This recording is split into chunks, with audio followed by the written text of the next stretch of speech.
Mm,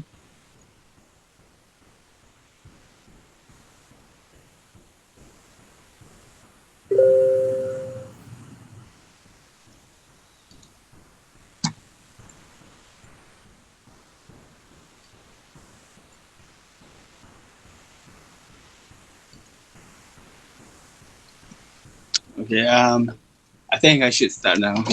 I don't want to Okay then, waste any more. Alhamdulillah. Okay. Assalamualaikum warahmatullahi wabarakatuh, everyone who is in this meeting. First of all, before we start our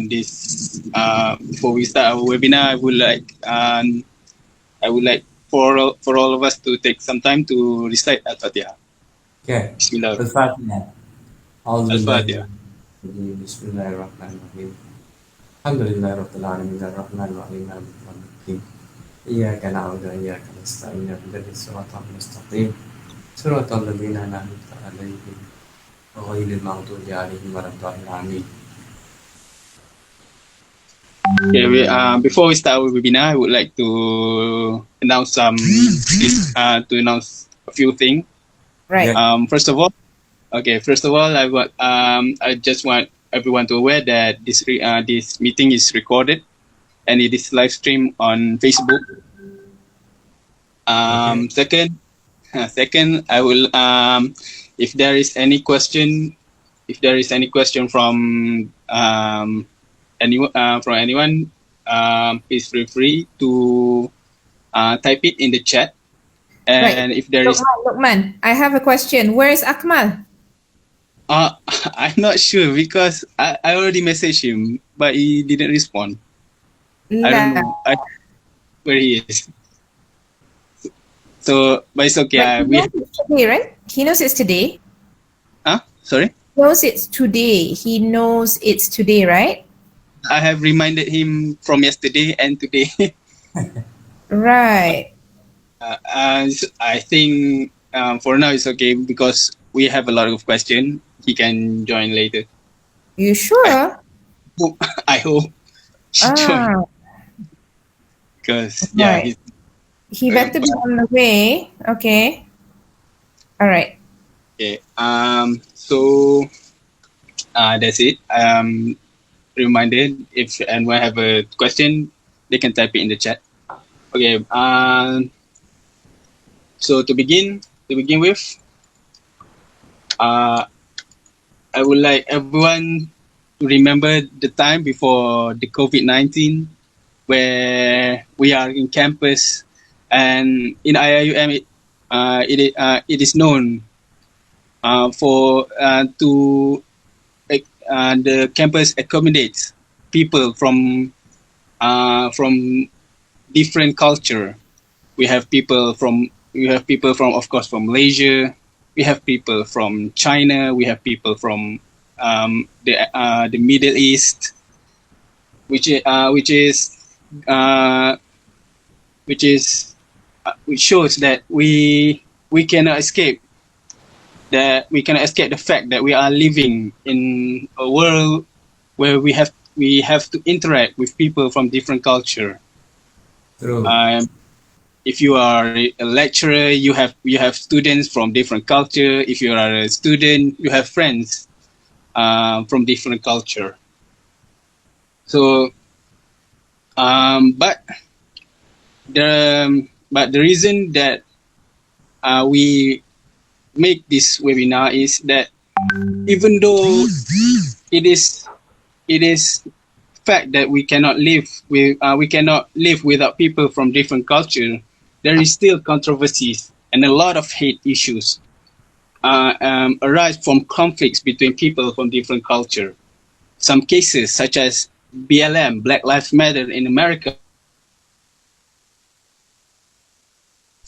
French spew controversial opinion on the Muslim community. So how does this problem arise? Is it from the lack of empathy and inclusivity and being inclusive to people from different culture? How does this problem arise? So is it so so this is why we make this webinar, so we can discuss and find out how we can achieve harmony for people between different cultures. So before we start discussing, I would like to introduce our speaker, Dr. Abbas. Say hi, Dr. Abbas. Alhamdulillah, I'm okay. First of all, Dr. Abbas, his full name is Muhammad Abbas bin Abdul Razak. He is an assistant professor from Kuliah of Islamic Revealed Knowledge and Human Sciences. He has achieved Bachelor Arts with honors degree in Islamic Education from University Ar-Rarini Aceh in Aceh, Indonesia. He is also a student in IIUM, where he obtained his advanced diploma in education, master's degrees in educational psychology, and he also obtained his he also does his PhD in the IIUM. From his resume, he has extensive experience in teaching. He has taught students in primary education to university level. He has also, and from his teaching experience, he has experience in dealing with people from different cultures, since his students are from multicultural background. Because the school he teach in is some of the school he teach in is KL International School, Mutiara International School, and of course in the university IIUM, where it is known for its multicultural students. He also, and of course, his background study shows that he is also studies in multicultural settings, such as Aceh, Indonesia, and Malaysia. He also did participate in many research works focusing on psychology, spirituality, globalization, and Iqbaliyat. One of his articles titled "Impact of Multicultural Environment of Islamic Educational Institutes on Students' Acculturation," where he and his co-researchers studies the effect of exposure of an Islamic educational institution on the acculturation of its students. We pick him as our speakers because he's of these studies. And then I would like to outline the general idea of what you can get from this webinar. So first of all, we will define what is being empathy to and inclusive to people from different culture, and then we will discuss how can we achieve how we can achieve being with people from how we can achieve being empathy and inclusive to people from different culture, and we will reflect on our ability to being empathy and inclusive to people from different culture. So, without further ado, I will leave to Brother Akmal to begin our question to Dr. Abbas. Okay, sorry for distribution. So, there's few questions from me, which is I will ask. For the first question is about in how will you define people of different culture, and what makes them of a people of different culture, and it is the different in skin color, religion, country origin, or it is there more than just the factor.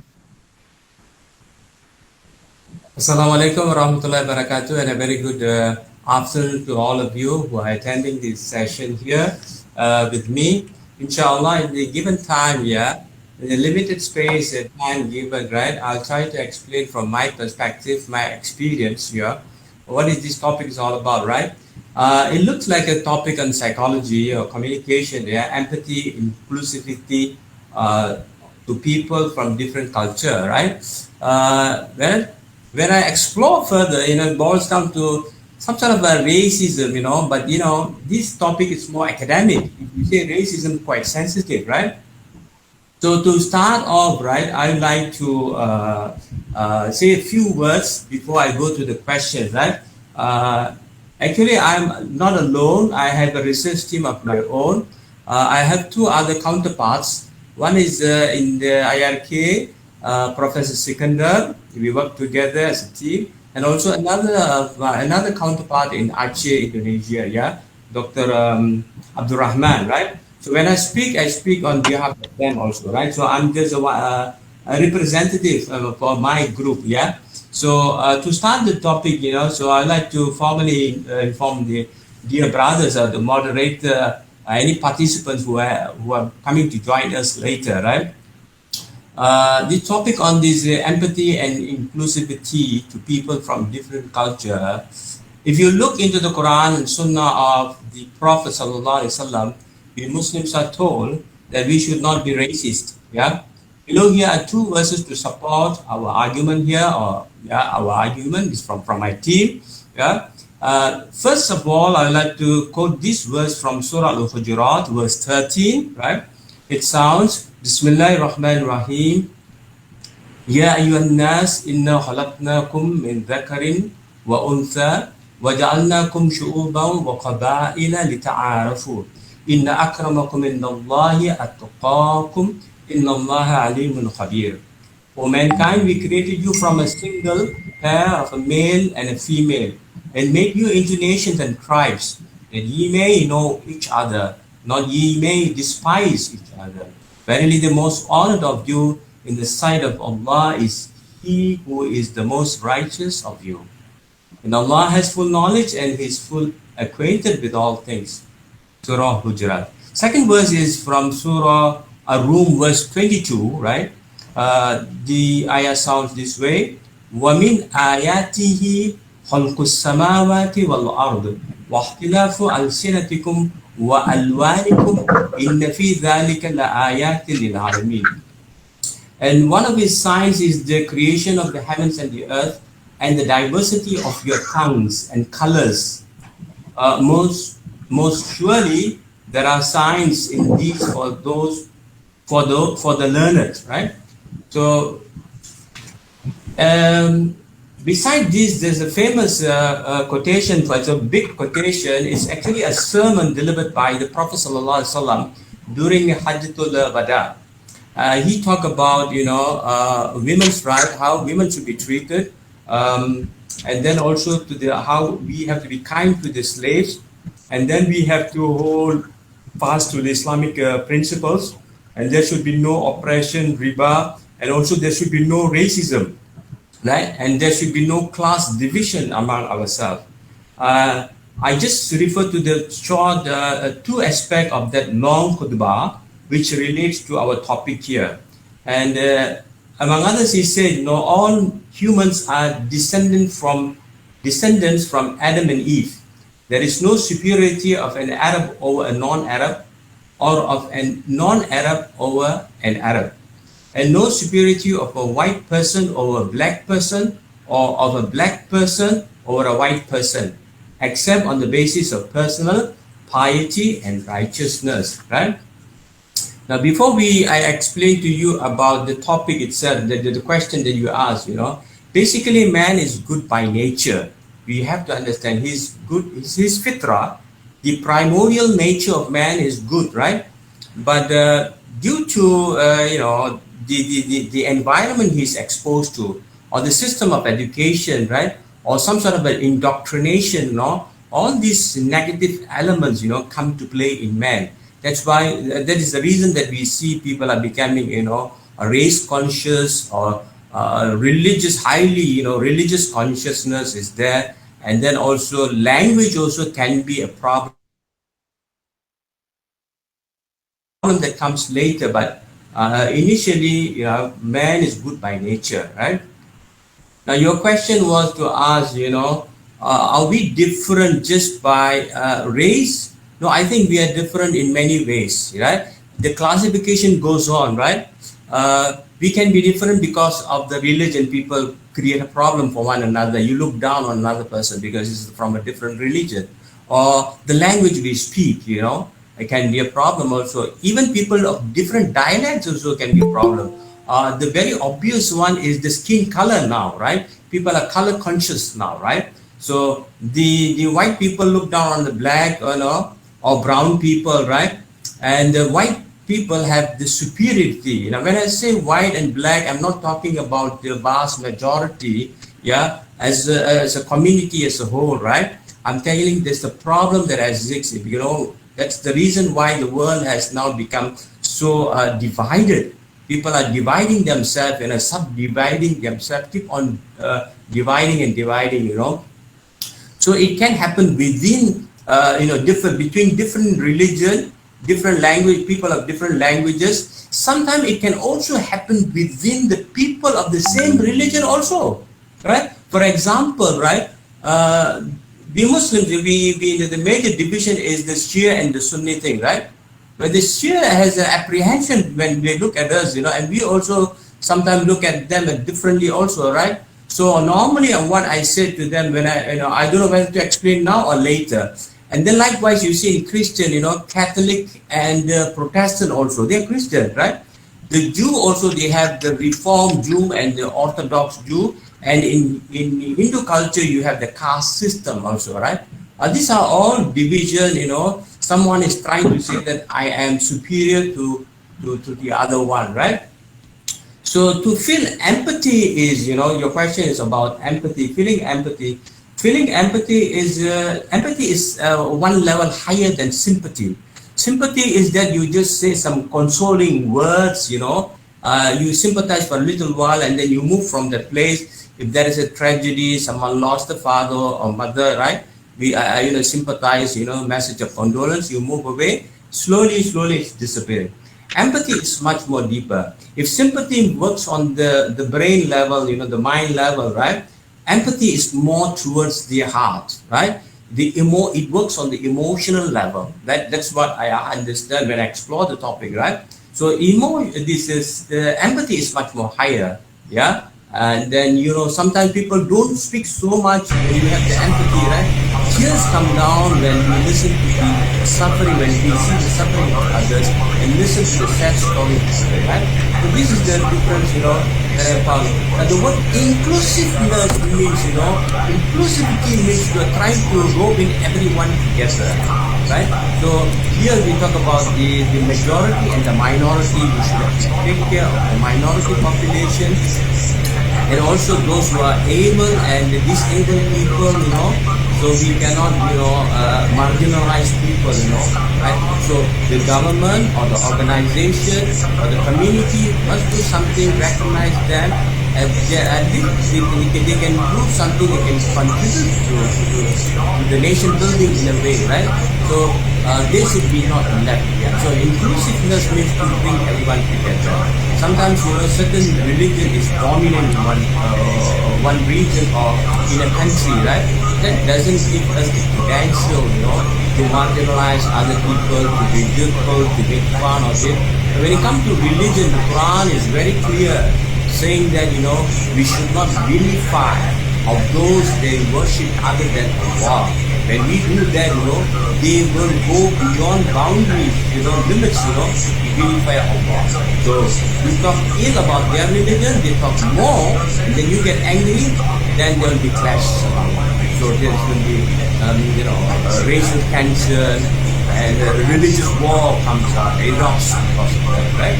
I give fair chance to the moderators if you have anything further to ask. So basically, what do you mean that people to avoid different opinion between us, we need to have empathy. Empathy is more important to the sympathy. Yes, but we should have both actually, right? It works at both ways, right? Those who have empathy, right? Somehow sympathy is there already. But you have just a sympathy, it looks very artificial of sympathy, I feel sorry for you, then you go, you forget about it, right? Someone has lost a job, right? So I'm sorry to hear that you lost your job. Then you go away, you forget about it, right? But feeling empathy means you think, how is this guy going to survive under the COVID situation, right? Perhaps you want to give him some help or what, some information, find a job, or give him some money or what, right? So then you're going on level higher, right? So this is another question. Dr. Ken, in your words, how you actually define the empathy and exclusivity? I just explained to you, right? Then I put it into words, what I have gathered, and I've written something on my own, I might understand that. Okay, let me read to you, right, what I have written, Empathy is a degree higher than sympathy. Empathy is the action of understanding things of others that refer to an event or incident that happened in the past or present. In other words, empathy is a human quality of being in other person's shoes. Yeah, you try to be in his shoes, try to understand the problem, right? His feeling, Another description that can be given to empathy refers to the ability to relate to another person's pain vicariously, yeah? As if one has experienced the same pain himself. You're trying to understand, as if the pain is yours. That's why people can burst into tears, right? Feel a little bit emotional, sad, for that person, right? Sympathy refers to controlling words when one hears the tragedy or misfortune of others, while empathy is much more deeper than sympathy. It is expressed only in mere words, but it goes to the emotional level of one listening to the tragedy or misfortune of others. This emotion can be there lingering. See, the word is lingering. This emotion can be there lingering for some time. Yeah? Sympathy can be verbal, it comes from the mind, while empathy comes from the heart. Okay? Inclusivity inclusiveness, yeah? It's very difficult for me to. First time I see, because I normally use the word inclusiveness, right? But here it's inclusivity, right? The practice or policy of providing equal access to opportunities and resources for people who might otherwise be excluded or marginalized, such as those having physical or mental disabilities or belonging to other minority groups. The quality of trying to include many different types of people and treat them all fairly and equally, right? So trying to accommodate people, right? So now, having said that, I have to tell your lecturer is also, right? This is my journey, my experience. I have been in Indonesia for 5.5 years, and then I have met many Indonesians of different tribal culture. And when they talk to me, always they're trying to win my heart and say, "You are better than that guy. You're just friendly." I say, I'm just a student from another country, right? I like to be nice to everybody. Even I have been very good with this. Some students from a nearby university who come from Medan, they are Batanis, Christians, And since I speak English, they like to come and practice their English, and they're very good people, right? So I never take side on any of the tribal people. I say that I'm a universal man. That's my concept. I say that I get along with everybody, right? So long you want to be friendly, you can be Hindu. I met Hindu also, and Christians also, right? Some nature worshippers, right? So that is me, I'm telling you. So having said that, it is pretty natural. This is true, right?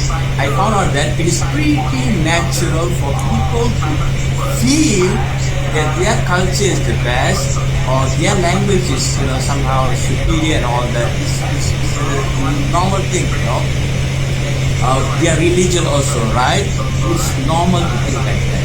So if you think like that, are you racist? I don't think so. We are racist, right? You can take pride in your national flag, your traditional food and costume, whatever it is, right? But Islam has a way of dealing with this matter. You can love your language, your culture, your food and everything, right? But you should not become obsessed with that. You become so, what is that? Obsessed meaning, you become fanatic, right? You cannot say, my language is the best language in the whole world, your language is rubbish, alright, you cannot do that, right? Love can, but make sure the love doesn't go to the next level, the extreme level of fanatism. One reaches the fanatism, that is haram in Islam. Is that clear? Yes. So we jump to the next question. Okay. From your perspective and experience, how good are Malaysians in treating people from different cultures? Do you think that we need more, or Malaysian is already good in treating people from different cultures, or do we need more work to be done? Well, this is a tough question, but I try to answer from my perspective, my experience, right? Now, I have a lot of Malaysian students in my classroom. I've taught them elsewhere. In the international school, I have the Koreans, I have Arabs, and the Africans and all that. I also have a bunch of Malaysians also, right? So basically, I look at Malaysia, they are good people, right? They don't talk so much, they are very shy, but good at the hearts. They mean no harm to other people. Yeah? This is the selling point of the Malaysian, right? But I'm trying to, in the classroom, I make them speak, and it's nothing wrong, if you speak up your opinion, right? But they are I've been here for 10 years more, right? But I found out that I'm still unsuccessful. Not successful yet, unsuccessful, because they don't trust my work. Because Malaysians here in this university, they are very concerned about the grades, If you say anything, if the lecturer is offended, right? The grades might go down. They are afraid of that. I say, I won't do that, You try to, substantiate your argument, whatever people have done it, So, but one thing good about them, when they come to writing, they write very, very long essays for you, right? They're very diligent, right? Hardworking, because they're after the score. Another thing about Malaysians is that they like to observe this adab very, very seriously.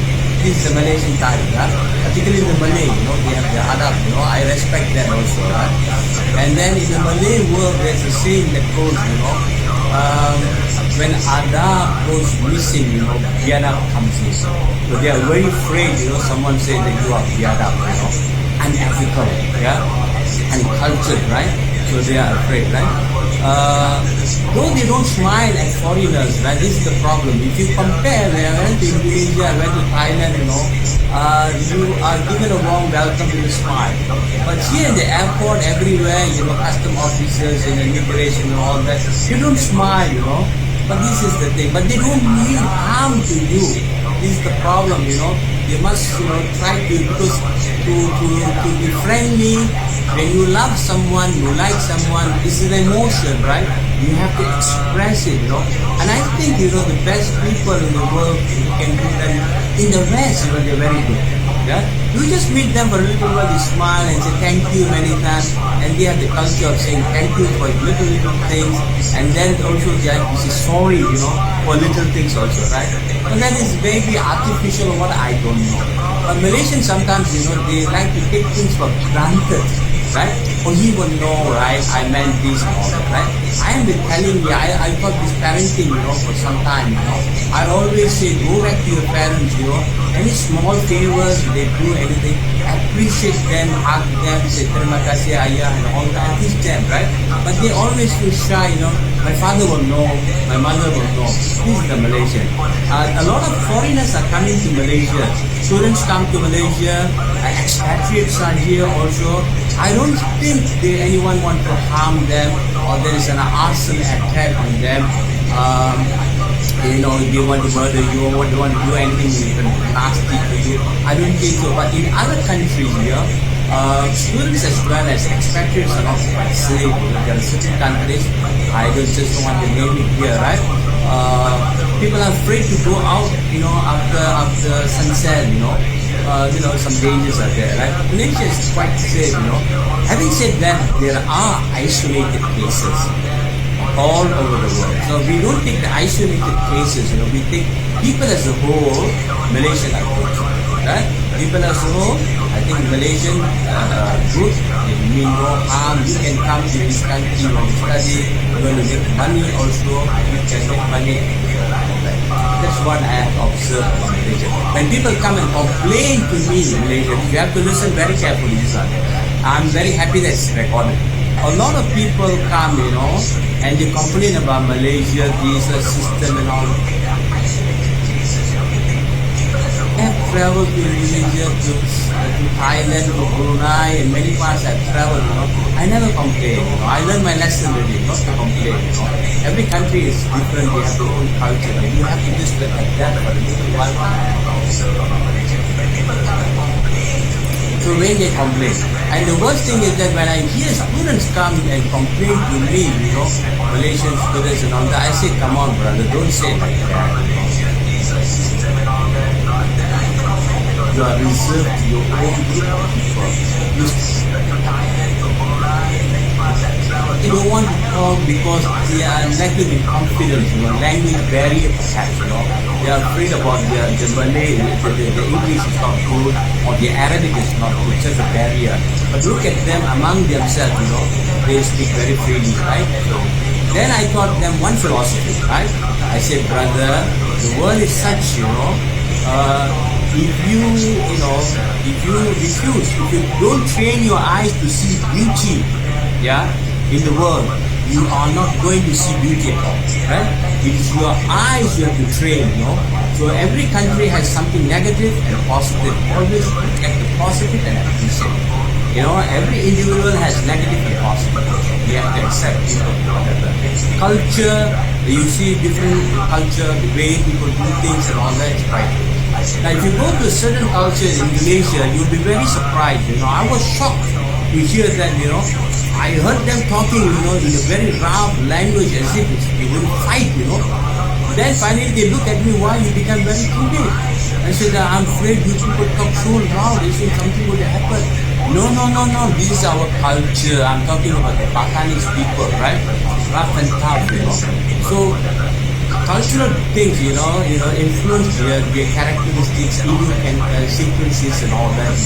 So you have to, look into that, this is part of the culture. You cannot impose your values on them, or we are soft-spoken, all that, so we are rough, For them, it's okay. Why you should impose your, like Islam, right? It's very perfect and all that. You cannot impose on other people, and then you say that, harsh words on them and all that.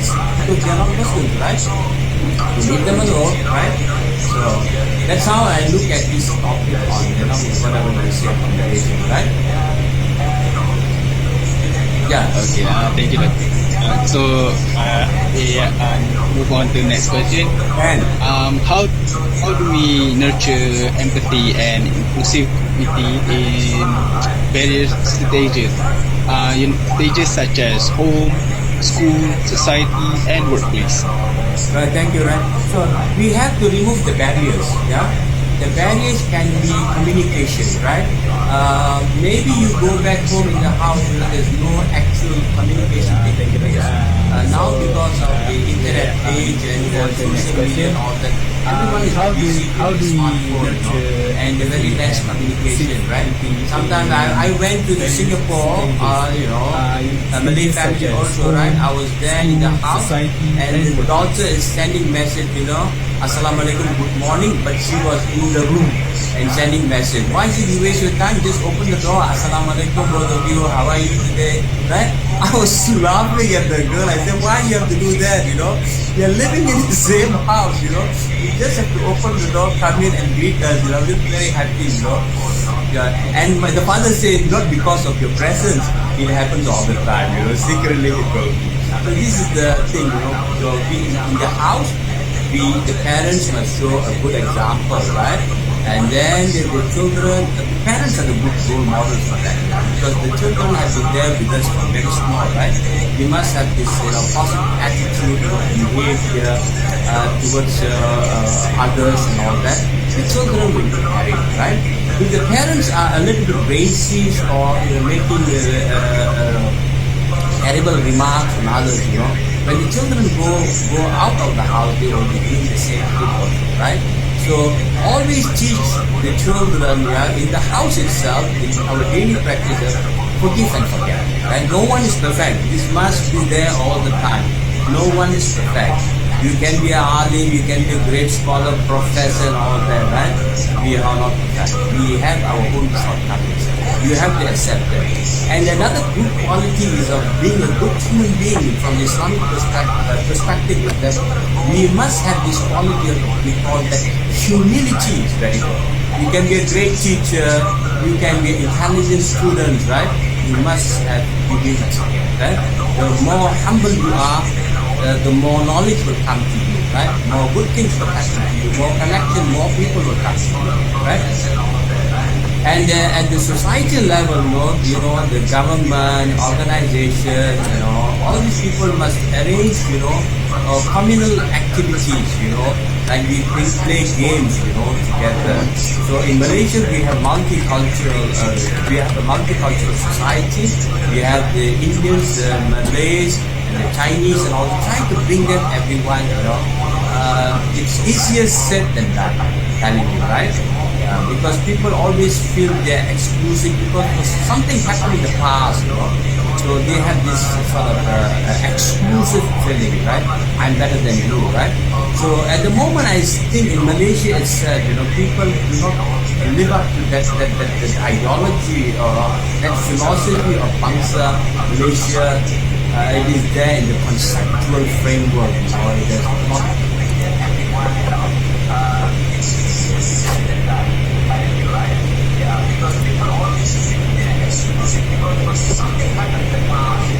Any other questions? Okay,